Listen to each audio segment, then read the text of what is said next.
day, everybody. Today, a little bit about us delivering balloon arches and the common things we typically deliver arches, as majority of the people don't have space or a large enough vehicle to pick them up.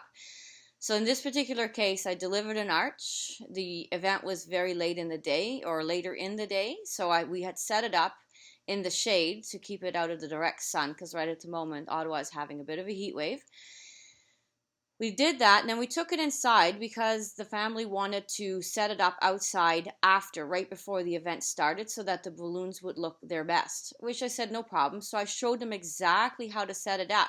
You'll see in the first image, you'll see it's a three-piece arch, so you have a left, a right, and then the curved top, which is removable.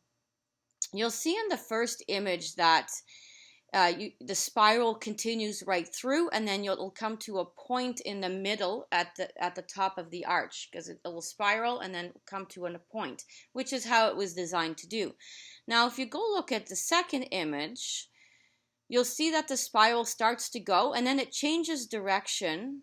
With this change in direction, you see that the continuous spiraling effect is lost. However, it does create the illusion of arrows pointing in white towards the people under the arch, with the arrow pointing slightly up in the middle with the white balloons.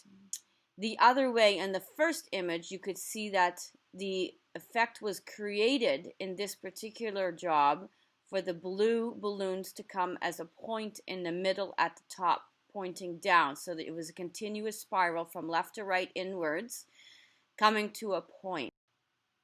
This change in spiral direction was caused by the top arch, the bendable top curved part, being put in reverse. In other words, the left side is in the right and the right side is in the left. It was designed to spiral inwards, so the legs are okay, but the top, unfortunately, was reversed to continue the spiral. Fortunately, the alignment of the balloons is still correct. It just happens to go the other way. At the end of the day, we did get an update in the email from our client, and they were super happy with the arch, as well was their entire family that had come by for their daughter's graduation. So it was a great success, and I'm of course always happy to get that feedback from our client. They were great people, great family, and overall they had a wonderful day for their daughter's grad, that obviously with the school was canceled this year due to COVID. And please do remember to subscribe to our Fiesta Ottawa YouTube channel. Thanks, everybody.